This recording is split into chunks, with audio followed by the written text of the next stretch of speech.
them. We have many others that were not able to get in. I said if we had a ballroom, we'd have over 1,000 people. Everybody wanted. I never knew your industry was that big. I never knew you had that many people in your industry. But here we are. And if you, in fact, if you look, come to think of it, well, I got to look at this myself.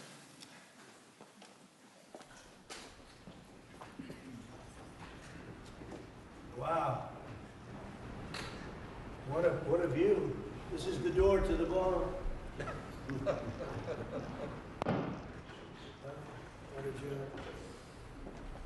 Unusual time to look, but I figure we might as well do it. If the fake news would like to go back and take a look, you can, but you'll see a very big foundation that's moving. We're ahead of schedule in the ballroom and under budget. It's going to be, I don't think there'll be anything like it in the world, actually. I think it'll be the best. We went from, this is, as you know, our biggest room, which would seat 100 for dinner, maybe, if you're lucky, if you're nice and tight. And the ballroom will seat many. And it'll also take care of the inauguration with bulletproof glass, drone-proof ceilings, and everything else, unfortunately, that today you need. So we're going to discuss how these great American companies can help rapidly rebuild Venezuela's dilapidated oil industry and bring millions of barrels of oil production to benefit the United States, the people of Venezuela, and the entire world. And yesterday, the number is 30 million barrels. I can't even, is that a correct number? 30 million barrels. You hear that, Peter? Of oil was given to us by Venezuela. That's a lot of oil. It's about $4 billion worth, and it's on its way to the United States right now. And we want to thank Venezuela for that. And we're working very well with them, obviously, or they wouldn't have been so generous. But they respect us again. They didn't respect us at all before. So that's money that goes to the United States. Some will go to Venezuela, and some will go to the oil companies, but not that, because that's already been extracted. So when you're not getting any of that, but when you start extracting, you'll get. But it's tremendous reserves, among the biggest in the world. Some people say it is the biggest in the world.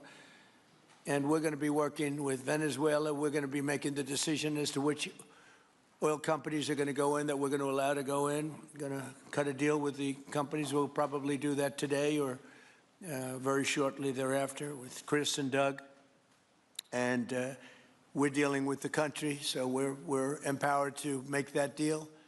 And you'll have total safety, total security. One of the reasons you couldn't go in is you had no guarantees, you had no security, but now you have total security. It's a whole different Venezuela, and Venezuela is going to be very successful. And the people of the United States are going to be big beneficiaries because we're going to be extracting, numbers of, in terms of oil, like, few people have ever seen, actually. So you're dealing with us directly. You're not dealing with Venezuela at all. We don't want you to deal with Venezuela. Let me thank Vice President J.D. Vance, who's doing a fantastic job. Secretary of State Marco Rubio, likewise, a fantastic job. I have good people. I like them better than my first group. But we had a great, despite that, we had a great first term. We had some great people there, too, by the way. But we had a great first term. We had the greatest economy in the history of our country in the first term, but this is blowing it away. And you haven't seen anything yet. Everyone's been shocked by the numbers, 5.4% GDP. And that's despite the fact that we were badly hurt by the Democrat shutdown, of which they'd like to see if they could shut it down again. Secretary of the Interior, Doug Burgum, who's fantastic. Secretary of Energy, Chris Wright, recommended by Doug as being the greatest oil man anywhere in the world, because I wanted Doug for that job. Energy, and Doug said, no, sir, there's a man named Chris Wright. I said, who the hell is Chris Wright? He said he's the most talented oil man anywhere in the world. I doubt you can get him, because typically oil men make a lot of money, and women. They make a lot of money, but Chris came. You took one of the greatest salary cuts probably in history, Chris, right? But he's a fantastic person, loves our country, and many other important members of this team. and I want to thank them for their efforts. As you know, last week the United States Armed Forces performed one of the most spectacular military operations in American history, apprehending the outlaw dictator Nicolas Maduro for his crimes against the United States, crimes for which he has now been indicted and is in federal court awaiting trial.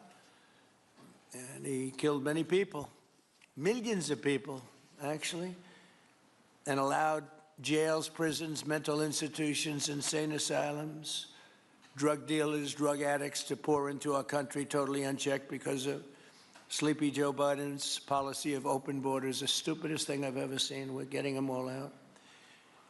The departure of Maduro makes it possible an incredible future for both nations, Venezuela and the United States, in which we will more closely integrate the economies of two major energy powers in the Western Hemisphere. Energy coming out of Venezuela was very small. One of the things the United States gets out of this will be even lower energy prices. We have people now getting gasoline for $1.99, $1.96, $1.95, $1.92 yesterday, somebody.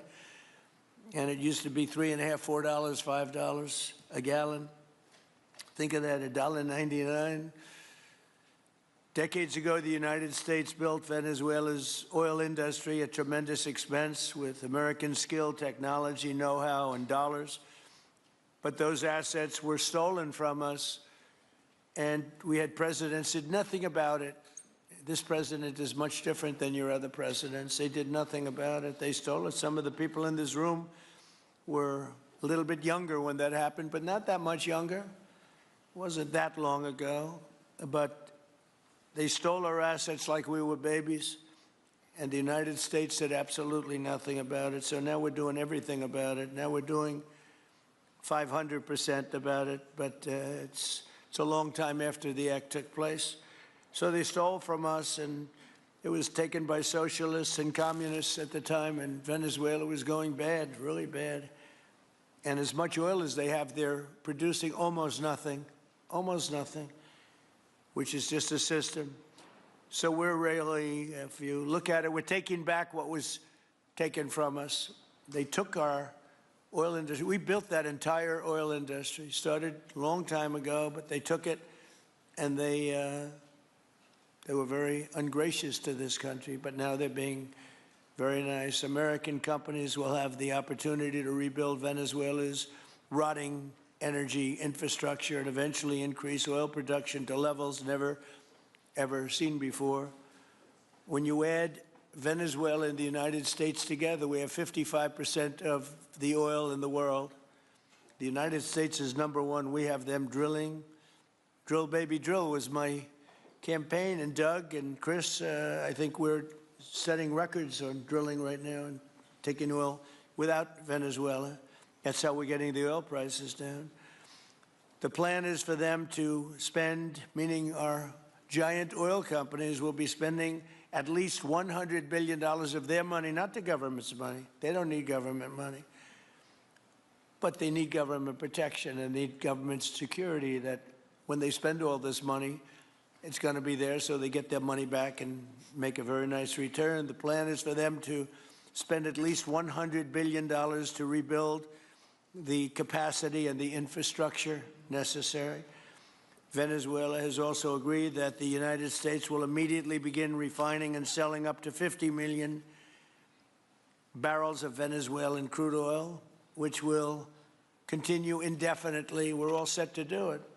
We have the refining capacity. It was actually based very much on the Venezuelan oil, which is a heavy oil, very good oil, great oil. It's fantastic for certain things like asphalt roads, the best there is in the world for asphalt roads and other things.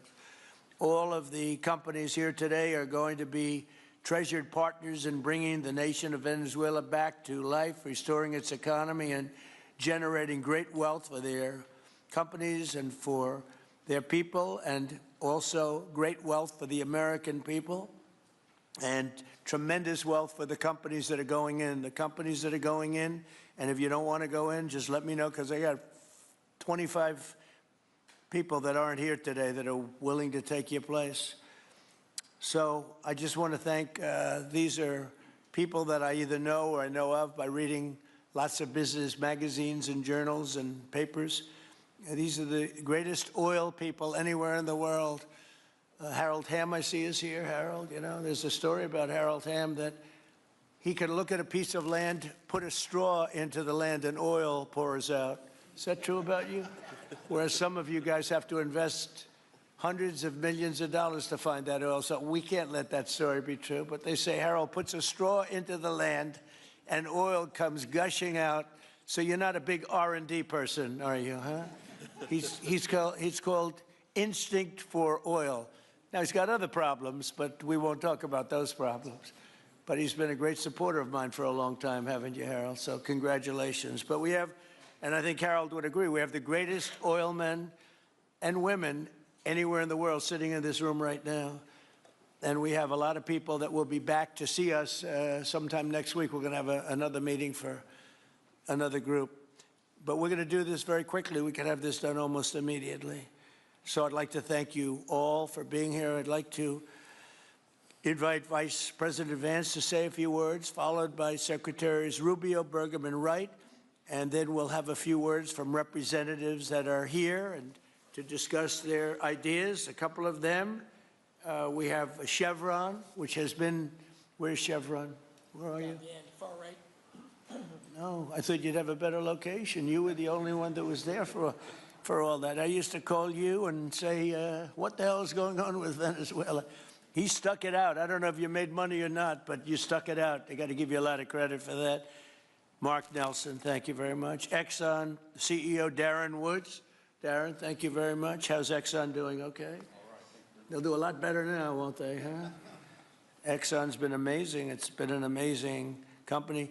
And ConocoPhillips CEO Ryan Lance, thank you very much. So you guys could say something, and then we'll take some questions from the press. And if anybody else would like to speak, we'll have you speak. We have all the time in the world. This is a big subject. This is massive wealth. And more importantly than massive wealth, it leads to lower taxes and a lot of jobs for Americans and for Venezuelans, but for Americans in this case. And I just, again, appreciate you all being here. And I'd like to ask J.D. to say a few words, please. Thank you. Thank you, Mr. President. And thanks to everybody for being here. You know, as a Marine Corps veteran for my entire lifetime, presidents, and let's be honest, they were Democrats and Republicans, would send the American military to far-off places. They would get us involved in these endless quagmires. They would lose hundreds or thousands of American lives, and the American people would get nothing out of these misadventures. And now you have an American president who's empowered the American military to stop the flow of drugs into our country and to ensure that we, as opposed to our adversaries, control one of the great energy reserves that exist anywhere in the entire world. And he did it without losing a single American life in the process. It was an amazing operation. It's going to make our country richer. It's going to make our country more powerful. It's going to make our country safer. And it's going to lead to the decline, the further decline of drug overdose deaths in the United States of America. An amazing thing, and I'm happy to be here to talk about how we can make it an even bigger and better operation for the American people. Thank you, sir. Thank you very much. Marco? Thank you, Mr. President. And I think this is a reminder that everything this president does, everything President Trump does is with the American people in mind. It was not in the national interest or national security of the United States and of our people to have in our own hemisphere a country, not just with vast energy reserves, but controlled by an indicted narco trafficker who flooded our country with illegal immigration, including drug gang members, openly cooperated with drug gangs, and by the way, stole the wealth of that country to fund a repressive regime and also benefit adversaries such as Iran. All of that is now changing. As part of this process, the first phase, of course, is the phase we're in now, which is the stabilization phase. We do not want to see destabilization in the country. We're working very cooperatively with the interim authorities there to provide a market for the sale of the wealth of Venezuela in such a way that benefits the people, both of the United States, but also the people of Venezuela. And as a reminder to everyone, the President announced this just 2 days ago. Every penny, everything they buy with the money that they're making from the oil now, Mr. President, will be bought from America. And that includes everything from equipment for the oil industry to food to medicine and everything in between. The second will be a phase of recovery, and then some of these phases will interlap, and that is to have a normal economy again where the money goes to the benefit of people, not the benefit of our adversaries or the benefit of elements in that country and around the world that are against our interests, at the same time as a process of reconciliation has to happen internally among the different sectors of society and politics and the like. And finally, the third phase, which is the most important of the three, is when the country fully transitions into a normal country that we have strong economic and diplomatic and relations with, that is friendly towards the United States, that's not a foothold for our adversaries, that serves our interests, but also the interests of the people. It'll be a country that is wealthy, a country that is prosperous for the people, not for a handful of criminals, but also a country that is supportive of our interests in the region and throughout the world. And we thank you, Mr. President, and the team you've assembled that have brought us to this point. A lot of work remains, important work, but this is historic. Okay. Thank you very much. Doug? Well, Mr. President, I want to thank you for your leadership, not just as President, but as Commander-in-Chief. The boldness, the execution, the breathtakingly precise work that you've delivered both in Iran back in June and here has changed the field for the whole world. And you always ran about the idea of peace and prosperity. And in Venezuela, as you know, this was a playground for every bad actor in the world. We had Russians, Iran, terror groups, all of them profiting from this criminal organization that was pretending to run the country. That makes America safer. You've secured the border, we're stopping the flow of drugs, and now with the normalization of relationships on an economic basis, it's going to mean tremendously for the prosperity of the American people. So I just want to say again, congratulations to you and to the entire leadership team. It's been an amazing, historic week on the scale of things that we haven't seen perhaps for 125 years in terms of the U.S. Exerting its influence over Latin America in a way that's going to make a change for generations. And on behalf of all the oil executives that are here today, Chris and I want to say thank you to all of you. It's your technology, your innovation that has put America in the place where today we are the most energy dominant country in the world. And that position is what's allowed us to take the action that we're taking with statecraft, with military action. None of that would happen if we were dependent on everybody else for energy. So you're a big part of the reason that we're able to move the way we are today, and we're grateful that you're here to be part of the solution going forward. Thank you, Doug, and you are doing a fantastic job, and we appreciate it. Everybody appreciates it. They know who's doing well. Chris Wright? Thank you, Mr. President. Yeah, what we've seen in the last week is leadership matters and credibility matters. Venezuelan oil has been sanctioned for many years, and the oil just flew, those sanctions were not enforced. That oil just floated out to trafficked by bad actors of the world. The resources weren't gone to a central place. The corruption and decline of Venezuela has been a crisis for the people of Venezuela, and as Secretary Rubio said, massive spillover effects in the United States, in crime, in drugs, in kidnappings, and in taking a huge resource base and making it not exploited, not developed. The whole world is a poorer, less opportunity-rich place because of that. When you have materials underground, they've been underground for 1 million years. That does not make them a resource. That does not make them valuable for your country, your people, or the world. They only become a resource with technology, with capital, with rule of law, and a system of governance that encourages the harvesting of those resources to make the better world. And we see here the dramatic contrast between the United States, which may have less oil underground than Venezuela. We have 20 times the production of Venezuela, 20 times the impact of human betterment, massively better quality of living here in the United States. That was at risk under the last administration. We've seen a lot of attacks on the energy that makes the world go round. President Trump's election has removed those risks, has embraced reality about how the world is energized, and we are at record production of oil in the United States, record production in natural gas in the United States. We've seen a meaningful decline in gasoline prices, diesel prices, travel prices because of jet fuel. And now President Trump is taking the genius of a different way to try to solve a 25-year festering problem in Venezuela, that all the traditional things have not worked. But ordering both a tremendous military operation to remove the heads of a criminal organization masquerading as a government, and then to use the power of our military, not to fire bullets, but to stop the flow of Venezuelan oil to the world, immediately gave us leverage over the interim authorities in Venezuela and has allowed us to be in this position today where the actions of this government can massively improve Venezuela for the better, and the bigger impact is to massively improve the quality of life, affordability, safety, and security of the United States. Very proud to be here. And we'll turn it over to Mark Nelson, who's the vice chairman of Chevron. Chevron has been in Venezuela for over 100 years, continuously. Mike Wirth, the CEO, had a knee replacement recently. He's not here. Mark is a tremendous leader in our industry, and I'll turn it over to him. Thank you, Secretary Wright. Again, I'll send Mike Wirth's regrets. He really wanted to be here, Mr. President. That's all right. Great guy. On his behalf, I have 3 very quick thank yous and an assurance I'd like to provide you all. The first thank you, Mr. President, is to you. It's thank you for convening this gathering. It's thank you for your leadership, and thank you for continuing to keep American energy domination in the forefront. So thank you for that. Thank you very much. The second thank you actually is to the cabinet. So Secretary Rubio, Secretary Burgum, Secretary Wright, your ability and commitment to continue to engage with the parties around the table to keep the world working is greatly appreciated. So thank you for that. And the final thank you actually would go to our Venezuelan employees of Chevron.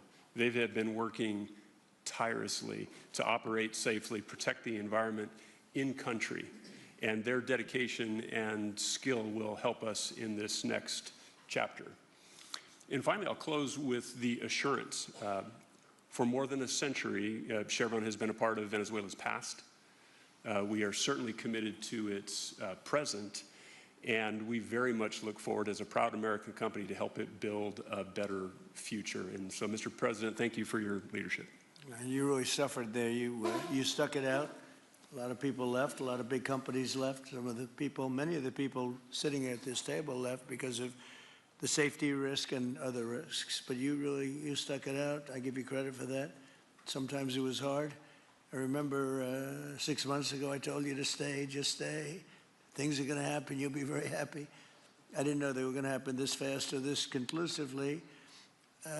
One thing I think everyone has to know is that if we didn't do this, China or Russia would have done it. And if China or Russia were a next-door neighbor, because essentially this is not around the other parts of the world so far away where you fly in an airplane for 24 hours before you get there. This is sort of a next-door neighbor if you think about it. And I told China and I told Russia, we get along with you very well. We like you very much. We don't want you there. Not going to be there. And if we didn't do this, China would have been there and Russia would have been there. Maybe they both would have been there together, but they're not going to be there now. One thing I will tell them, and I will tell you, that we are open for business. China can buy all the oil they want from us there or in the United States. Russia can get all the oil they need from us, and they do like oil, even though they produce a lot of it. But China and Russia and everybody else is able to go, and we'll be open for business almost immediately. I have a feeling the $100 million will be spent $100 billion will be spent very, very rapidly by these very big, powerful, and rich companies, and I think they're going to be able to rebuild the infrastructure. And I hope it's going to be brand new as opposed to a rehab, because I know the tremendous difference between the new and the not so new in your industry. The new is much more beautiful, much better in every way, and actually much smaller. It's like everything else, gets smaller and stronger. It's a combination of smaller, better, and stronger. So I hope you're going to build all brand new stuff, rip out the old crap that's been there for so many years, and do it the right way. You're going to be there a long time if we make a deal. If we make a deal, you're going to be there a long time. If we don't make a deal, you won't be there at all. It's, sort of interesting. But again, China and Russia would have been there if we didn't do this. And the other thing, people ask about the second wave. I don't think it's going to be necessary. We have an armada, a giant armada like nobody's ever seen in that part of the world. and it's stationed off the coast. And we are getting along so well with the people that are involved and representing Venezuela that I don't think we're going to have any I don't think it's going to be necessary to do the second wave. We were planning on a second wave, but the first wave was so powerful and so good and so strong. And frankly, the people in the country, they did the right thing. They were smart. They did the right thing. They didn't want to go through a second wave. But we've got a tremendous number of the most powerful ships in the world right there. I don't think we're going to have to use that. I'm happy to say that. I don't think we're going to have to use that at all. If I could ask Chevron, you did a great job. I want to thank you. And ExxonMobil, if you would say a few words, and then followed by Conoco, great companies, massive companies, great companies. Exxon, please. Sure. Thank you, Mr. President. I appreciate the invitation and the opportunity, frankly, for the entire industry to show up and provide a perspective. Frankly, we've been kind of unresponsive to the press regarding Venezuela. I guess today's the opportunity to address the press directly with respect to a number of questions that have been asked of ExxonMobil. First and foremost, obviously, is the interest that we have in Venezuela. And I think, the way I would position that, I think one of the reasons why we see many of the industry players here is we're in a depletion business for a product that is in great demand and will be in demand for many, many, many decades to come. And as a depletion business, the biggest challenge we have is finding resources. There's an opportunity in Venezuela with all the resources there is we don't have that challenge of finding, we have the challenge of developing those resources. So I think it's in the best interest of these companies and frankly society as a whole for the industry to be interested in understanding what the opportunity here represents. I'll just share a philosophy that ExxonMobil has when we enter countries, because we do business all around the world in a number of different regimes. We take a very long-term perspective. The investments that we make span decades and decades, so we do not go into any opportunity with a short-term mindset. And there's a value proposition that we have to meet. It has to be a win-win-win proposition. Obviously, it has to be a win for the company and our shareholders and to generate a return for the investments that we make. Has to be a win for the government. The resources are an important source of revenue that helps support the people of the places that we do business. And it has to be a win for the people. We have to be wanted there and to be a good neighbor. And those three things ensure a stable, long-term platform for the large investments that we make for the long term. With respect to Venezuela in particular, we have a very long history in Venezuela. In fact, we first got into Venezuela back in the 1940s. We've had our assets seized there twice. And so you can imagine to re-enter a third time would require some pretty significant changes from what we've historically seen here and what is currently the state.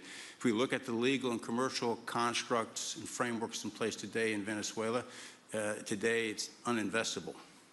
And so significant changes have to be made to those commercial frameworks, the legal system. There has to be durable investment protections, and there has to be a change to the hydrocarbon laws in the country. We're confident that with this administration and President Trump working hand in hand with the Venezuelan government, that those changes can be put in place. And with respect to the Venezuelan government, that perspective we don't have a view on. We haven't talked to the Venezuelan government, and obviously we have yet to assess the people's perspective with respect to ExxonMobil entering the country. In the short term, there are things that can be done while these longer-term issues are being worked. For us, we haven't been in the country for almost 20 years. We think it's absolutely critical in the short term that we get a technical team in place to assess the current state of the industry and the assets, to understand what would be involved to help the people of Venezuela get production back on the market. With the invitation of the Venezuelan government and with appropriate security guarantees, we are ready to put a team on the ground there. We also have a integrated set of capabilities from production to refining to trading, and I think we can be of assistance to getting the Venezuelan crude to market and realizing a market price to help, again, with the financial situation in Venezuela. So those are my short-term perspective that I have. I'd say maybe close with a thank you, Mr. President, for the work that you've done to secure not only the national security, but the energy security of the region. And then thank you, Secretary Rubio, Secretary Wright, Secretary Burgum, for your leadership in this matter. Thank you. How long would it take you, Darren, as Exxon to, if we make a deal, and if we make a deal, how long would it take you to get in there and get started? Well, the first step, this technical team, as I talked with Secretary Wright earlier this week, we started from the beginning to put the team together so that if and when it was needed, we could hit the ground almost So you laid the immediately. groundwork. So we can hit the ground within the next couple of weeks, start the great. assessment. And then from there, we need to understand. That's what we want. We want speed and quality. Yeah, that's what we want. Thank you, Darren. And Conoco, Ryan? Thank you, Mr. President. Appreciate the opportunity to be here, too, and you've assembled a great team. And our congratulations as well for removing one of the terrible people in the world and bringing them to justice. It was quite amazing. I think you've given hope to the people of Venezuela again, which I think is quite remarkable. And we've been on the other end of that despot regime a long time. Our assets were expropriated. I had a little bit more hair when that happened. And you know, I think we're the largest non-sovereign credit holder in Venezuela today. So we're in a bit of a different situation, but I think your big and bold idea to use energy commerce instead of conflict is something that could make a real big difference in Venezuela. And our company certainly stands ready to help in that endeavor. Encourage you to continue to think bigger and even bolder. And we've had some discussions with your energy team about that as well. As we think about the other people that need to be in this room and in this discussion are the banks, and including probably the Exim Bank, as we think about how the debt needs to be restructured and the financing to deliver the billions of dollars that are required to restore their energy infrastructure. And I think as we think that big and bold, we need to be also thinking about even restructuring the entire Venezuelan energy system, including PDVSA. And I think if we can do that and think bold, there's an opportunity to be quick, fast, and restore the quality of what's happened in Venezuela, or what's been lost in Venezuela over the course of the last 25 years. So thank you for this opportunity. Well, thank you very much, and you'll get a lot of your money back. We're going to start with an even plate, though. We're not going to look at what people lost in the past, because that was their fault. That was a different president. You're going to make a lot of money, but we're not going to go back. You left a lot of money behind, I guess, huh? What number? 12 billion. How much? 12 billion? Well, it's a good write-off. It's already been written off. It's been written. All right, thank you. You'll make it back one way or the other. You're all going to do very well. I think really very well. Marco just gave me a note. Go back to Chevron. They want to discuss something. Go ahead. I'm going back to Chevron, Marco. Thank you, Marco. Go ahead. Was there a question, Mr. President? Yes, go ahead, Marco. What are you saying here? Mark, if you increase, can update us on operations in the ground and with the appropriate approvals, what you might be able to achieve in the next 12 to 18 months, give us a little view from the ground. You bet, you bet. So today, Chevron has 3,000 employees in 4 different joint ventures in Venezuela today. And over the past 5 to 7 years, they've taken production from about 40,000 barrels a day to 240,000 barrels a day, essentially getting those facilities and that equipment up to standards that would be something that people in the room would be more accustomed to. Given the work we've done with Secretary Wright and Secretary Burgum and even Secretary Bessent, I think we have a path forward here very shortly to be able to increase our liftings from those joint ventures 100%, essentially effective immediately. We are also able to increase our production within our own disciplined investment schemes by about 50% just in the next 18 to 24 months. And that's just leveraging what's on the ground. So to Secretary Rubio's comments about phase 1, this is taking the momentum of improvements we've already made there locally and building on those and creating more momentum for the people of Venezuela. Do you think you have an advantage being there? You've been there by the skin of your teeth. It's been tough for you to be there. But do you think you have an advantage over the other people in this room by the fact that you are there? Yeah, I think there are, Mr. President, I think there would be days where it didn't feel like an advantage, and there are days where it does feel like an advantage. But having people on the ground today that care desperately about the people of Venezuela and know how to operate the assets that are there, that is a definite advantage today. Would you say the best locations are available, or would you say the best locations are already sort of worked, even though they're in very bad shape? The Well, best locations for finding oil, the best locations for oil. There are more opportunities than not, Mr. President. With 300 billion barrels of reserves and resources in country, there are lots of opportunities for many companies. Will you be building new, or will you be using the old infrastructure that you have? Yeah, today it's a little bit of a mix, but today it's mostly us taking the equipment of today, getting it to the standards that we are accustomed to your comments about making it how it should be today. Most of the investments that we've been making are about getting it up to our standards. Well, I think you're going to make an investment, but you're going to get your money back very quickly, and that's part of our thing. We're going to have you get your money back fast, and then you'll give a lot to Venezuela and to the United States after that. Okay, so you'll be in good shape. Could I ask Harold Hamm to say a few words? He's been a friend of mine for a long time. Very amazing man, actually, amazing energy person. Well, thank you, Mr. President. It's good to be here with so many dignified people. And this effort particularly, and thank you for your effort for what you've done here, taking this despot out of that area. And the world dealt with him way too long. Certainly, our industry knows that this is a real jewel that can be developed for the people of Venezuela, and also benefit the world. And like Secretary Wright said, it has not been done. That's not been done in the past, and they had a good chance at it. Brought someone in that totally took it down, as everybody knows here, and that was Chavez, and we know what happened to him finally. But you know that ruined the industry in Venezuela, and all of us know how that happened, ended very well, very wrongly. So anyway, we're glad to see what's happened here, and look forward for the opportunity for a lot of people in this room, but also for America and the country itself. Are you going to be involved in going in? Because, you know, he's in North Dakota and he's in Oklahoma and some incredible places. It's a little bit different, but there's no doubt about you won't have to worry about the straw too much here. You can just go at it. Are you going to be one of the participants? Well, certainly, you know, I'm an oil finder, like you said. You know, Barry Switzer, you know, told that story. The coach. And he's kind of exaggerated a little bit. It doesn't come out quite that easily usually. But anyway, great story. I love it.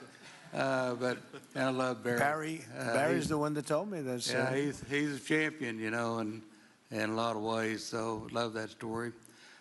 Certainly, it excites me as an explorationist. You know, everybody has that in their blood, and you know, it is a very exciting country and a lot of reserves, and so it's got its challenges, and the industry knows how to handle that. And like Darren said, you know, you go into your eyes open and do the best you can with the team you got. So well, you're going to have you. something that they never had really here is tremendous security. You're going to be very secure, very safe, physically safe in addition to financially safe. So it's good to see you, Harold. Thank you very much. Does anybody have anything to say before we get to the press? What does Cuba have to do to avoid the same fate as Venezuela?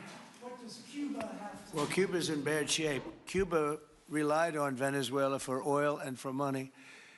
And nobody really knows what's going to happen with Cuba. They're doing very poorly. They're really third world all the way. And we have a lot of great Cuban Americans.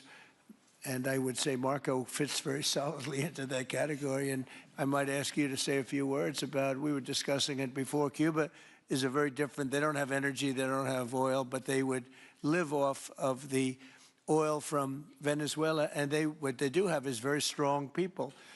And very powerful people militarily, and they would protect the people running Venezuela, and they would take in a lot of money from Venezuela. Now they don't have that. They won't be taking in any money. So, Marco, what do you think? Well, I mean, the fundamental problem in Cuba is that it's run by incompetent people that don't know what an economy looks like, much less a functioning one. They've made a choice, and that is they would rather have political control over their people than they would have an economy that functions. And they've gotten away with it for 60-something years because they've had donors, the Soviet Union, and now most recently Venezuela. But that's now gone. So the people in control in Cuba have a choice to make. They can either have a real country with a real economy where their people can prosper, or they can continue with their failing dictatorship that's going to lead to systemic and societal collapse. So it's a very stark and dramatic choice, and it's one we hope to make the right one. We don't have an interest in a destabilized Cuba, but that would be their fault because they refuse to allow the people of Cuba to have either economic or political freedom for that matter.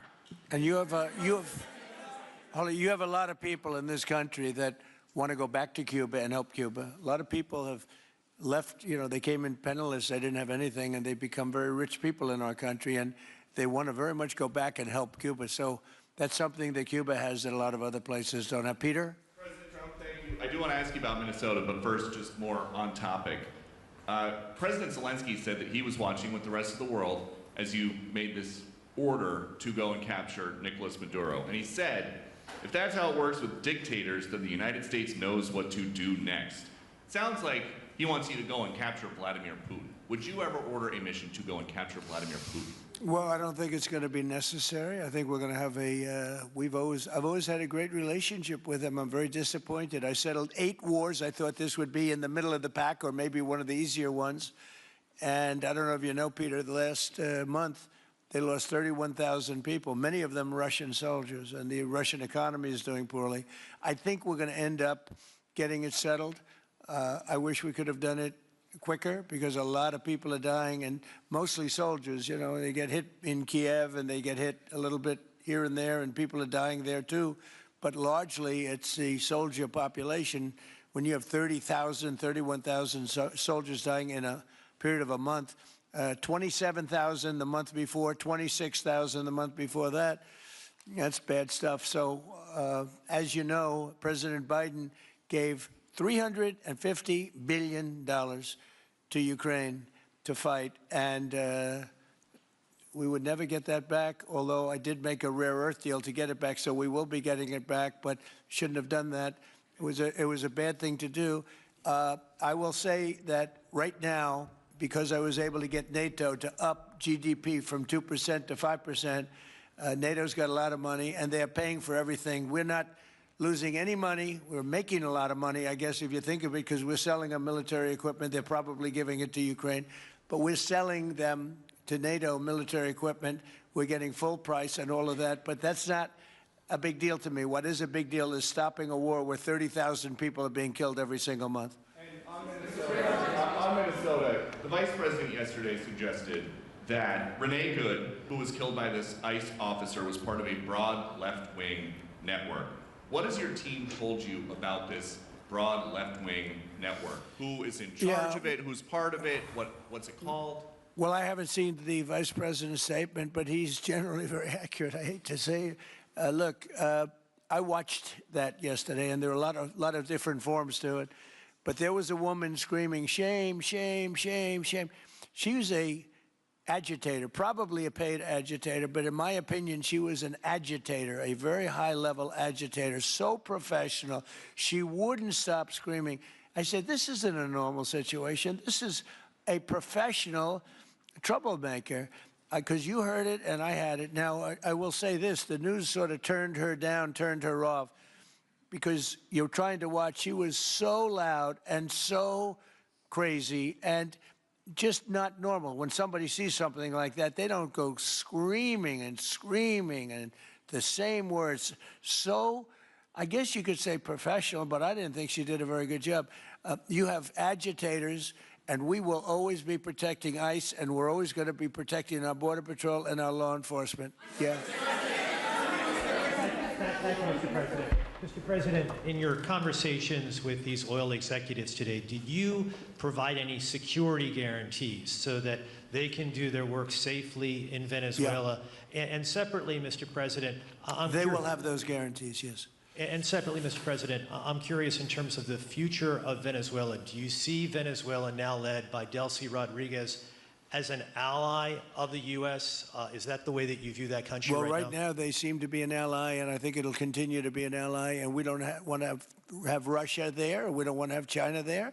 And by the way, we don't want Russia or China going to Greenland, which if we don't take Greenland, you're going to have Russia or China as your next door neighbor. That's not going to happen.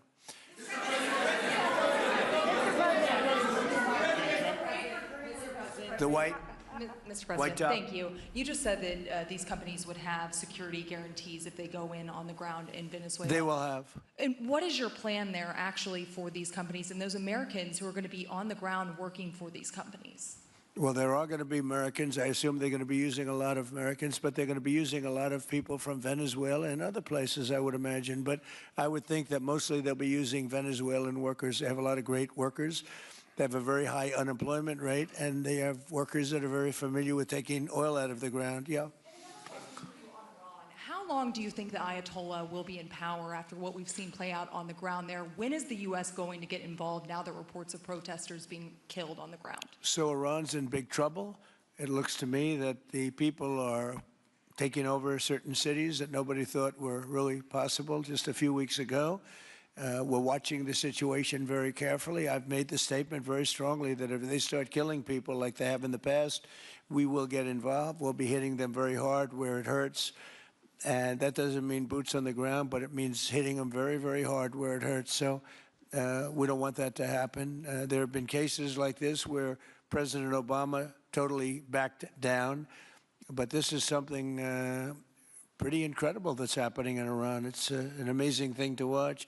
They've done a bad job. They've treated their people very badly, and now they're being paid back. So let's see what happens. We're watching it. We're watching it very closely. Go ahead, please. Yes, go ahead. Thank you so much, Mr. President. Do you have any comments in reaction to the recent attacks by the Syrian government alignment groups against US-backed Kurdish forces in Aleppo, Syria, which killed dozens of civilians and displacing many families? Does your administration bring peace between the Kurds and the Syrian government? I want to see peace, yes, I do. The Kurds and the Syrian government, we get along with both, as you know, very well. They have been natural enemies over the years, but we get along both, and we want to see Syria succeed. And so far, I think they are succeeding, but this is just breaking out, and we want to see that stopped. Go ahead, please. You're meeting with the President of Colombia, Gustavo Petro, in a few weeks. Do you hope this meeting with Gustavo Petro marks a new chapter, a new beginning in the benefit of the U.S. and Colombia relations? What country? Colombia, with the President of Colombia, Gustavo Petro, you're I had meeting. a very good talk with him yesterday, and he's been very hostile to us and to the nation and to me, called me a dictator and lots of other things. Called Biden some terrible names, far worse than he called me. But he called yesterday through people, and he wants to meet, and that's fine with me. I've made up with people also, you know. So we're going to have a meeting with him. We had a very good conversation. The people of Colombia are incredible people. Marco would know that better than anybody because he's married to a woman from Colombia. And I don't mean Columbia University. That would be, I'm not sure. I think I like Columbia, the country, better, if you want to know the truth. The people are, hold it. The people are great people. I look forward to meeting with them. We're going to meet in the very near future. Would you meet the interim president of Venezuela here in the White House? Would you greet her to discuss the fate of the oil? Yeah, well, I'm going to meet a lot of people, and we're going to meet, we meet a lot of people. When you end 8 wars, you get to know a lot of people, and I think it's very important. As an example, we have over $18 trillion, think of it, $18 trillion coming into our country. A lot of that's coming in from foreign countries like Saudi Arabia and Qatar and UAE and others. And I get to meet a lot of people, but I will be meeting with various representatives of Venezuela, probably pretty soon. We haven't set that up. But the relationship that we have with the people that are currently running Venezuela is very good. We also have a young lady that received the Nobel Peace Prize. She's going to come in and pay her regards to our country, really, to me, but, I'm a representative of the country, nothing else. and she's coming in sometime next week, I think Tuesday or Wednesday, and we'll see how that is. But no, we're dealing with the people from Venezuela. We're dealing with them very well. I think they've been very smart in the way they've dealt with us, frankly, because that whole place could have been obliterated with one more strike, and we didn't want to do that. Thank you so much. I have a question for you on Minneapolis, but on Venezuela and your meeting with Machado next week. If she gives you her Nobel Peace Prize, will that change your view about her running that country? Well, I have to speak to her. I mean, I'm going to have to speak to her. She might be involved in some aspect of it. I will have to speak to her. I think it's very nice that she wants to come in, and that's what I understand the reason is, because Norway is very embarrassed by what took place. I mean, they're getting decimated. Look, whether people like Trump or don't like Trump, I settled 8 wars, big ones, some going on for 36 years, 32 years, 31 years, 28 years, 25 years, some just getting ready to start, like India and Pakistan, where already 8 jets were shot out of the air, and I got it done in rapid order without nuclear weapons. I can't think of anybody in history that should get the Nobel Prize more than me, and I don't want to be bragging, but nobody else settled wars. Obama got the Nobel Prize. He had no idea why. He still has no idea. He walks around and he says, I got the Nobel Prize. Why did he get a Nobel Prize? He got it almost immediately upon attaining office, and he didn't do anything, and he was a bad president. So, I mean, you should get the Nobel Prize for every war you stopped. These were major wars. These were wars that nobody thought could be stopped. President Putin called me, and he said about 2 of the wars that he's been trying to stop them for 10 years. He wasn't able to do it. He couldn't believe it. So in theory, you should get the Nobel Prize for every war you stopped. Every one of them was major. But I don't care about that. What I care about is saving lives. I've saved tens of millions of lives. You know, the Prime Minister of Pakistan came here, and he made a very public statement. He said that President Trump saved minimum 10 million lives having to do with Pakistan and India, and that was going to be raging. So, you know, but I'm honored that she's coming here. I look forward to meeting her, yes. And on Minneapolis, but I have a follow-up. Go ahead. On Minneapolis, Mr. President, I have a follow-up for you. The state officials there have said that the FBI is not sharing evidence with them. Typically, they would conduct a joint investigation, as you know. Do you believe that the FBI should be sharing evidence with state officials in Minnesota? Well, normally I would, but they're crooked officials. I mean, Minneapolis and Minnesota, what a beautiful place, but it's being destroyed. It's got an incompetent governor, fool. I mean, he's a stupid person. And it looks like the number could be $19 billion stolen from a lot of people, but largely people from Somalia. They buy their vote. They vote in a group. They buy their vote. They sell more Mercedes-Benzes in that area than almost. Can you imagine? You come over with no money, and then shortly thereafter you're driving a Mercedes-Benz. The whole thing is ridiculous. So they're very corrupt people. It's a very corrupt state. I feel that I won Minnesota. I think I won it all 3 times. Nobody's won it since Richard Nixon won it many, many years ago. I won it all 3 times, in my opinion. And it's a corrupt state, a corrupt voting state. And the Republicans ought to get smart and demand on voter ID. They ought to demand maybe same-day voting and all of the other things that you have to have a safe election. But I won Minnesota 3 times, and I didn't get credit for it. I did so well in that state every time. The people were crying every time after. That's a crooked state. California is a crooked state. Many crooked states. We have a very, very dishonest voting system. The last time I won, 24, the one that just took place, I won because it was too big to rig. You couldn't rig it. It was too big. But I won the state of Minnesota. It's a corrupt voting system with an incompetent governor, a very incompetent governor. And by the way, he's a very corrupt governor, too. Go ahead. I have a question on Iran, but first, very quickly on Venezuela. How do you provide total security guarantees to these companies without putting U.S. boots on the ground? Well, we're going to work with the Venezuelan leaders and people, and we're going to have a very safe group. And they're going to also bring over some security with them. You know, these are not babies. These are people that drill oil in some pretty rough places. I could say a couple of those places make Venezuela look like a picnic. These people around the table, these are tough people. They go into areas that you wouldn't want to go. They go into areas that if they invited me, I'd say, no thanks, I'll see you back in Palm Beach. No, this is a tough group of people. They know how to do it. But we are, in addition to that, we'll have very good security for them. We're going to make sure there's very, very good security. And I think the people of Venezuela are going to give you very good security. You know, the people, now I'm not talking even leadership, the people of Venezuela are going wild over this. They named a street after President Trump. What do? You attack a country and they name a street? That's never happened before. Although I heard that's also taking place in Iran. They named a street. The protesters. I just hope, you know, just God bless them. I just hope the protesters in Iran are going to be safe, because that's a very dangerous place right now. And again, I tell the Iranian leaders, you better not start shooting, because we'll start shooting too.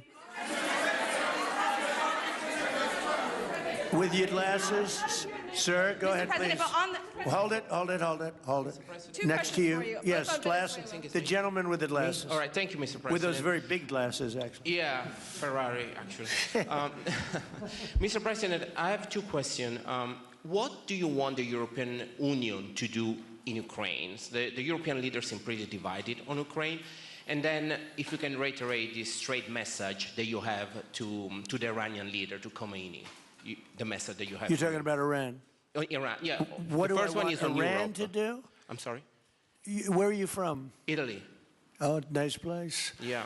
Okay. The first question So is what on are you Europe. asking about Iran for? Well, if you can answer about Europe and what you think the Europeans should do on Ukraine, and then a message. Well, look, Europe has been doing so much for Ukraine, but it hasn't been enough. And obviously that I would say that President Putin is not afraid of Europe. He's afraid of the United States of America, as led by me. There's no fear of Europe. You know, Europe's fallen behind. And Europe, and J.D. said it very strongly, I don't know, it's he took a lot of heat, but I didn't give him any heat. Europe is a different place. Europe is changing. Europe has got to get its act together. I love Europe. I guess I came from Europe, essentially. I have my roots are in Europe, but Europe is a different place. They have to get their act together. Now they have a great NATO leader, and they've gone up to 5% from 2% GDP. That's a big step. But they have to be very careful with their immigration policy, and they have to be very, because, you know, I will just say, to be nice, that there are certain places in Europe that are very important that are no longer recognizable. I'm being very nice. I'm being very diplomatic when I say that. They are not recognizable, and they have to be careful on energy, because they're putting windmills all over the place and losing a fortune. They're destroying their country. They're just destroying the beautiful landscapes, the beautiful everything. They're doing. And by the way, in case you people don't know, I'm not much of a windmill person. I can proudly say, Doug, that we have not approved one windmill since I've been in office, and we're going to keep it that way. My goal is to not let any windmill be built. They're losers. They lose money. They destroy your landscape. They kill your birds. They're all made in China. And all you have to do is, you know, just about all of the windmills are made in China, the structures. All you have to do is say to China, how many windmill areas do you have in China? So far, they're not able to find any. They use coal and they use oil and gas and some nuclear, not much, but they don't have windmills. They make them and sell them to suckers like Europe and suckers like the United States before. They are the worst form of energy, the most expensive form of energy, and in 8 years they're rotted out anyway. Go take a look at Palm Springs, California, and take a look at what that looks like. It looks like a junkyard of steel. So we don't approve, and I've told my people, we will not approve windmills. Maybe we get forced to do something because some stupid person in the Biden administration agreed to do something years ago. We will not approve any windmills in this country. Two questions. On Venezuela, is it ultimately more important to you to establish stability there or democracy there? Well, you're talking about maybe the same thing. I mean, you're talking about stability or democracy. I don't know. To me, it's almost the same thing. We want stability, but we do want democracy. Ultimately, it'll be democracy. Peter? I do have a policy question, President Trump, but I'm having a hard time seeing here. I see the American flag lapel pin. What is the other lapel pin on your Somebody gave me this. You know what that is? That's called a happy Trump. And considering the fact that I'm never happy, I'm never satisfied. I will never be satisfied until we make America great again, but we're getting pretty close, I'll tell you what. This is called a happy Trump. Somebody gave it to me, I put it on. Thank you, thank you. And the policy question. How much money are you thinking of giving people in Greenland to get them on board with a possible U.S. I'm not talking about money for Greenland yet. I might talk about that. But right now, we are going to do something on Greenland, whether they like it or not, because if we don't do it, Russia or China will take over Greenland, and we're not going to have Russia or China as a neighbor. Okay?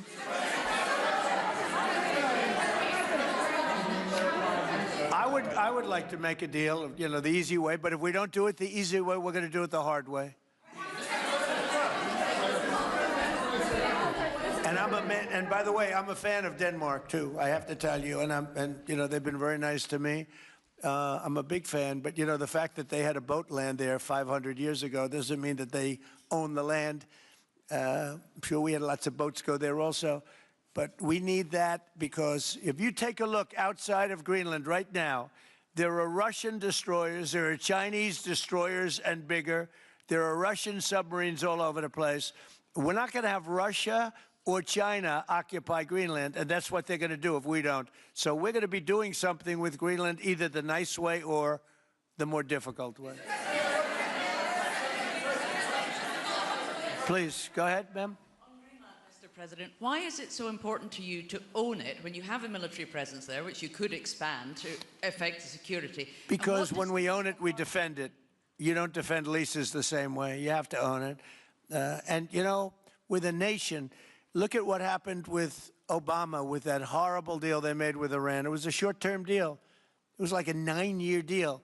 Countries can't make 9-year deals or even 100-year deals. Countries have to have ownership. And you defend ownership, you don't defend leases. And we'll have to defend Greenland. If we don't do it, China or Russia will. It's not going to happen. We are not going to have, and I like China, I like Russia, I love the people of China, I love the people of Russia. I get along very well with President Putin, but I'm very disappointed in him. I get along very well with President Xi. I'm going to go over to China in April, but I don't want them as a neighbor in Greenland. Not going to happen. And by the way, and NATO's got to understand that. I'm all for NATO. I saved NATO. If it weren't for me, you wouldn't have a NATO right now.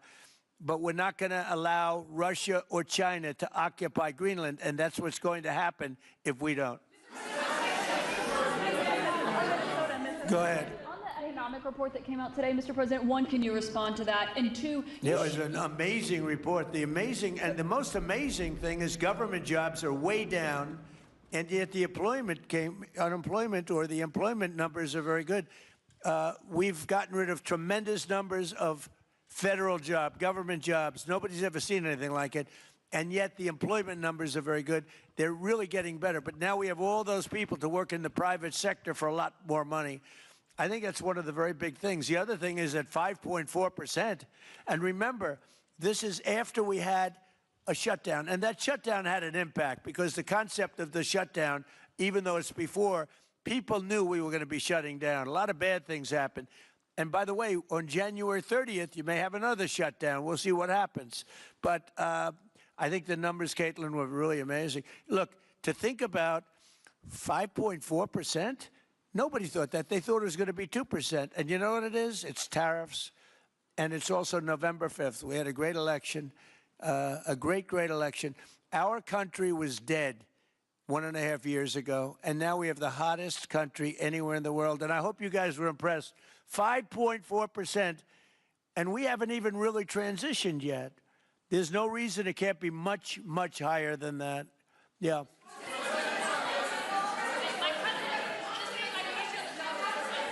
first off, can you respond to the manufacturing Let's number? give CNN a chance. You know, they've been fighting so hard to get back into the mainstream. Mr. President, you posted some numbers actually on Truth Social last night. People saying you posted the job data early when you're not supposed to obviously share it till the next morning. Did you do that on purpose? No, I don't know. If they posted them, I said post them whenever you get a chance. I don't know. They gave me some numbers. When people give me things, I post them. But the numbers are amazing. Yeah, please. How does the administration plan to distribute the money from the Venezuela oil sales? Is it go, obviously you say it's going to go into these controlled accounts. Yeah. Would it go back to Venezuela in a Yeah. direct payment? Is it going through these goods? How do you plan to do that? Well, And we then I have want a to make second sure question. that Venezuela can survive. You know, Venezuela needs money, and we're going to make sure that they get money, and we're going to get money, and the oil companies are going to make something for the work they do, and they're going to get back their money.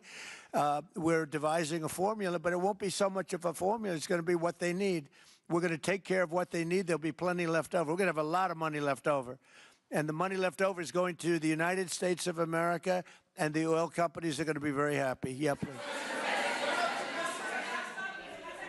Thank you, Mr. My second question is, would the administration offer a backstop to these oil companies for like financial guarantees, some sort of backstop, if the country did destabilize again? That's a very interesting question. Using the word backstop, I haven't heard that word in a long time. That was at the Wharton School of Finance I last heard. That's a good term. We ought to use it more often. I hope I don't have to give a backstop. I'm just, look, these are very smart people, the smartest people. They're not only in oil and business. These are the biggest companies in the world sitting around this table. They know the risks. I mean, there are risks. We're going to help them out. We're going to make it real easy. They're going to be there for a long time. We're going to be there together for a long, long time. And they're going to be taking the oil, and they're going to be bringing oil prices down. They're going to make a lot of money. They're going to get their money back. They're going to be safe. The people of Venezuela are going to be big beneficiaries, and the United States of America is going to be a big beneficiary for what we've done. And you know, one other thing I might say, it's also very big for national security because, again, just like Greenland, we can't have China or Russia occupy Greenland. We can't have China or Russia occupy Venezuela. And if we didn't do what we did, China or Russia would have been in Venezuela. I think I can, where's Mr. Chevron? So let me ask you, they would have been there if we didn't do this. Do you agree with that? They certainly have a lot of economic interest in country. There's absolutely no argument about that. They were trying to be there. I mean, you know, we had a Russia, I guess sort of I call it a semi-Russian ship yesterday that we took over, and Russia decided not to defend that ship against us. It's a big movement. The ship was loaded up with oil, and we took the oil, and it came out of that port. But Russia would be there or China would be there, and we want them to be there for a different reason. We want them, do you people agree? In particular, China, they need a lot of oil. Russia doesn't need so much, but Russia was there anyway. But I assume you agree that China would like to be doing a lot of business there by buying oil, and I want to just tell President Xi and President Putin, but more so in this case President Xi, because they do need a lot of oil, and we are open for business in the United States, and we are open for business in Venezuela, right?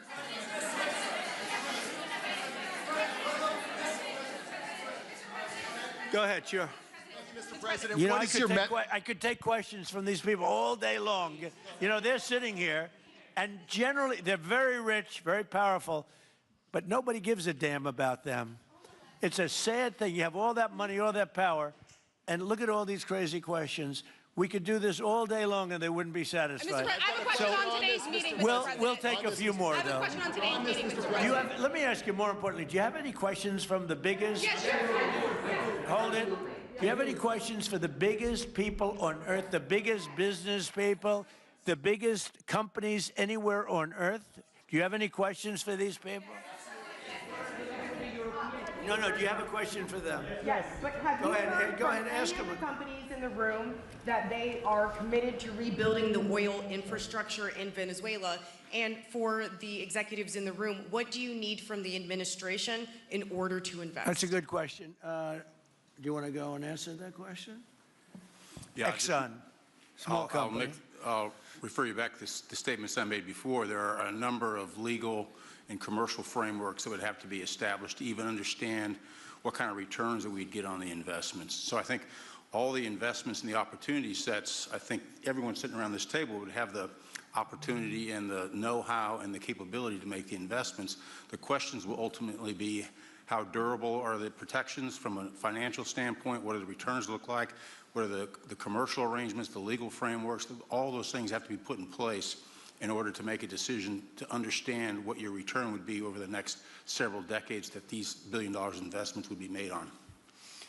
You know, could I do this? Because we have, again, the biggest people on the planet Earth around this table, biggest companies in the world. I'd like to just ask them to introduce themselves. We'll start from this end and go around to here. And if you have anything to quickly say, we can do that. But you want to just start right over here? These two guys, we'll leave them out because they're with us. Please. Thank you, President Trump. John Addison at Vitol. We're here to ensure that you are going to be able to move all of this oil all around the world at the best price possible so that the influence that you have over the Venezuelans will ensure that you get what you want. Thank you. Thank you. Good point. Thank you, Mr. President. Brian Sheffield of Formentera. My grandfather, Hugh Sheffield, was president of ARCO, Venezuela. Right. Thank you for what you did. Do you like what we're doing? There's a lot of shale there, a lot of upside. He would be very happy looking down. He'd be very proud of you right now, right? Yes, sir. Good. Thank you. Mr. President, Luis Rodriguez. I'm probably the only Venezuelan American sitting on around this table. I want to personally thank you for the courage of your actions over the last couple of weeks. I think I speak, and I speak of Venezuela in general in saying there's optimism. You've brought optimism to the table, and if the conditions are met, the opportunity is absolutely immense. I agree with that. That's true. Thank you. Well said, too. It's immense. This is a tremendous opportunity. Thank you. Richard Holton from Trafigura. We're working with your administration, Mr. President, to bring that Venezuelan oil to the United States. Our first vessel should load in the next week. Great. Good job. Thank you. I think the reason that most of us are here and thinking about the future is because we trust you initially to set this program up that will work and guarantee that this can be done. And there's a huge investment that needs to be done. We've all agreed on that. And certainly we need time to see that through. So thank you for what you've done. Thank you very much. Thank you. Mr. President, I'm Lane Riggs, CEO of Valero Energy, and we're one of those companies that refineries in the U.S. are uniquely configured to run Venezuelan oil, and we're more than happy as this opportunity expands for us to further invest in our refineries to produce more of it. And you're very much set up for the heavy oil, right? Yes, sir. That's great. That's great. We're ready for it. Thank you, Mr. President. Thank you for having us here. Thank you. And thank you for opening the door to a better Venezuela. We are a Spanish company, but we are fully committed to invest here in the States. We have invested over the last 15 years $21 billion in the American oil and gas industry, in Pennsylvania, in the Gulf of America, in Texas, and in Alaska with the discovery of Pikka that is going to have the first oil this quarter and is going to change, is going to reverse the declining history of that great state of Alaska. We are in Venezuela, Mr. President, with our partners of Eni. We produce the gas that guarantees the stability of a half of the grid power in Venezuela. So we are committed with this stability, and on top of that, we are on the ground. We have people, we have facilities, we have technical capabilities, and I take your point, Mr. President. We are ready to invest more in Venezuela.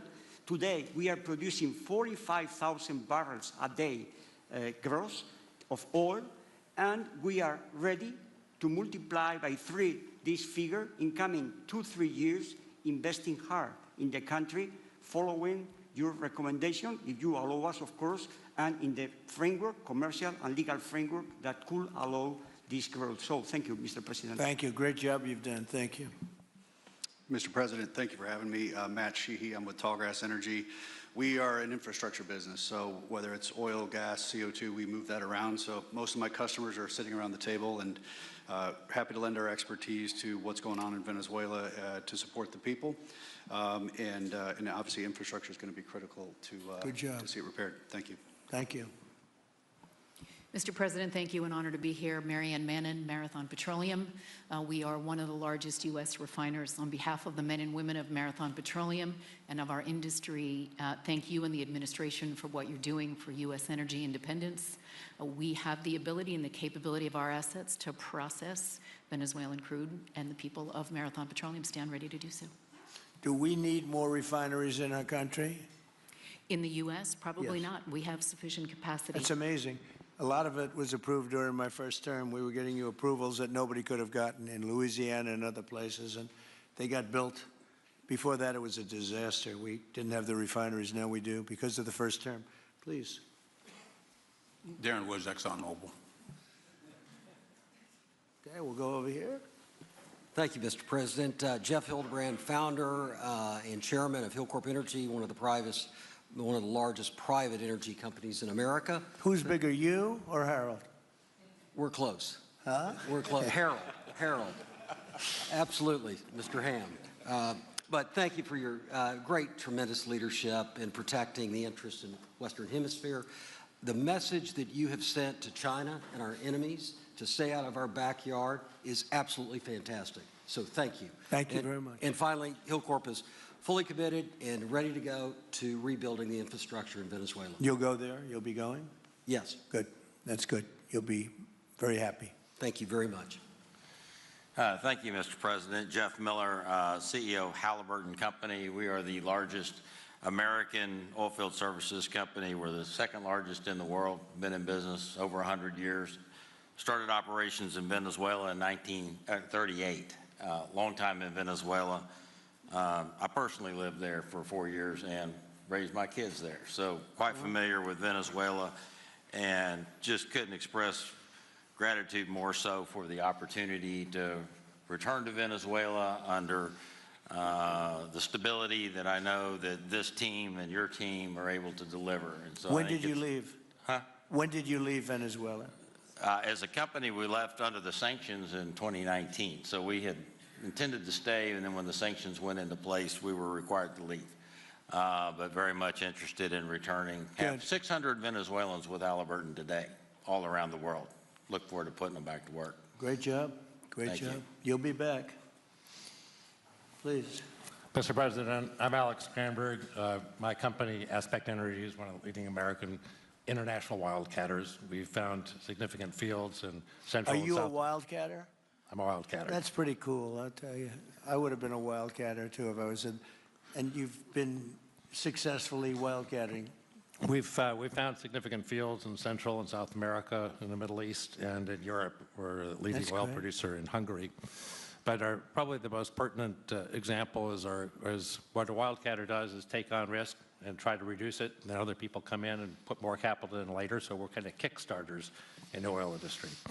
We went into Kurdistan very early on, back when Right. people told us it wasn't safe and we shouldn't do it. We found a big field there, and it ultimately has got to be developed along with one of my colleagues here to be one of the big leading fields in Kurdistan. We think that Venezuela has a tremendous amount of opportunity. If you look at the reinvestment required, the investment required, people are talking about hundreds of billions of dollars. But if you put that in perspective, that's 1 million barrels a day for 15 years is $220 billion net cash flow. So what we really need to do is to be able to kickstart production and then reinvest and have the confidence to reinvest. And what you're doing by putting the United States in control of the cash flow coming out of the country, it gives companies like ours the confidence to say we can kickstart this production and then reinvest and reinvest. In Hungary, we've invested $1 billion in changing the trajectory of Hungarian oil production. We were only able to do that not because we could write a $1 billion check, we're a smaller company, but because we reinvest all the cash flow back into new production. Good. Mark Good Nelson, job. Mark Nelson with Chevron again. Thank you, Mr. President. I'm Claudio Scalzi, and ICO, Italy. We started working in Venezuela in 1980. We have a lot of oil, but now just the gas is flowing because it's not under sanction. And as my colleague from Repsol said, we cover more than about 50% of the electricity in the country. So that is essential to avoid any kind of problem, social problem. We own about 4 billion barrels of reserves, so a huge amount in the Orinoco Belt and in central Venezuela. We have now in the country 500 people, most Venezuelan, and we are ready to invest. Clearly, we are ready to invest. We thank you for the big efforts, and the efficiency of your action, and we are here. And we are here to work together with the U.S. We are also a big investor in the U.S. So I know that. We thank you again, and we are there. And we are also ready to join with American companies in our assets to develop and go faster with good investors and good know-how from the U.S. company. Yeah. Thank you. You've done a great job. Thank you very much. Mr. President, Ross Perot, good to see you again. I'm chairman of Hillwood and HKN Energy. Been in the energy business 45 years, and we have been working with your team quite a bit. We have been in Kurdistan now for 19 years, along with Alex, and built a very good business. But now with your team, we're looking in Syria, we're now in Libya, and so we are very excited to look at Venezuela with you and your group, and look forward to continuing to build this great industry. Thank you very much. Thank you. Mr. President, thank you for having us here today. Wael Salwan from Shell. Of course, we have a huge presence here in the U.S., in the Gulf, as well as in Pennsylvania with the petrochemical facility, which I think we had the opportunity to host you at, as well as being one of the largest LNG off-takers of American LNG. We have been in Venezuela for a very long time. We actually drilled in 1914 the first well that discovered oil in Venezuela, and on the back of which the entire energy industry was established in Venezuela. When we left in the 1970s because of nationalization, we had 1 million barrels per day of production. But we have kept boots on the ground in Venezuela all this time, and we now have a few $1 billion worth of opportunities to invest in, subject to OFAC approval. So we are ready to go and looking forward to the investments in support of the Venezuelan people. That's great. Thank you very much. Thank you, Mr. President. Ben Marshall, the America's CEO for Vitol. Alongside Trafigura, we're very thankful to have worked with the government and the Venezuelans to be able to bring the crude oil to market at a market price as quickly as we can to help stabilize the country. Thank you. Thank you. Brian Lance, ConocoPhillips. I'll defer to my colleagues. Thank you, Mr. President. Olivier Lepoche, CEO of SLB, or formerly known as Schlumberger, the largest global oilfield services. We have been in Venezuela since 1930, and we still operate. We operate today on the ground with in support of Chevron. We have ability to scale. We have 1,100 Venezuelans in the company, 2,000 additional that are calling us to go back to country and to go back to work. We're able to mobilize in the last 18 months 2 rigs and deliver 50 wells with success. So we're here. We have knowledge of the subsurface like nobody else has. We have boots on the ground, capacity on the ground, $700 million of equipment value on the ground in Venezuela, ready to mobilize for all of our partners, customers. So we are ready to scale fast, and we really want to thank the administration, Secretary Wright, Secretary Bergen, for the effort they are supporting and giving us to be successful on behalf of the Venezuelan oil and gas industry. Thank you very much. Thank you very much. Well, check this out. They say the very best for last. And I don't have that sexy accent like this guy next to me here. Mr. President, my name's Bill Armstrong of Armstrong Oil and Gas. I'm a private independent guy. And in real estate, you were a wildcatter. So wear that motto proudly. But like you, I was my own guy. I don't have shareholders. I don't have private equity partners, but I've been drilling all over the place. In fact, I had the largest discovery in Alaska, biggest discovery in 50 years in our country. I now control 8 million acres adjacent to Venezuela, so I'm already heavily invested in the area. We share a 150-mile border with Venezuela in the countries of Aruba and Curacao, and we are ready to go to Venezuela. It is, in real estate terms, it is prime real estate, and it's kind of like West Palm about 50 years ago. Yeah. Very ripe. Yep, I agree with you. Thank you. Congratulations. Thank you. So I think what we're going to do is speak without the press to these gentlemen, see what kind of a deal we can make. We're going to get them involved. I'm going to ask Doug and Chris and some of the people that we have from the business standpoint representing our country to start talking about the confines of a deal. I have an idea what I want, what I think we should have. We have to get them to invest, and then we have to get their money back as quickly as we can, and then we can divvy it all up between Venezuela, the United States, and them. I think it's simple. I think the formula is simple. We start with a brand new plate, and it's going to be a tremendous success. I think it's going to be probably like few other things could ever be. You don't. There's so much. Venezuela's been really taken advantage of by a lot of people because they drill very little. I mean, as much as you hear they have, they drill very, very little, very small percentage. But now that'll change, and it'll change very rapidly because these are the biggest people, and it'll change very rapidly. So if you don't mind, I'll ask the press to leave, and we will see what kind of a deal we're going to make with these geniuses, and I think you're going to come out very good. Thank you all very much. Thank you. Thank you. Thank you, Mr. President.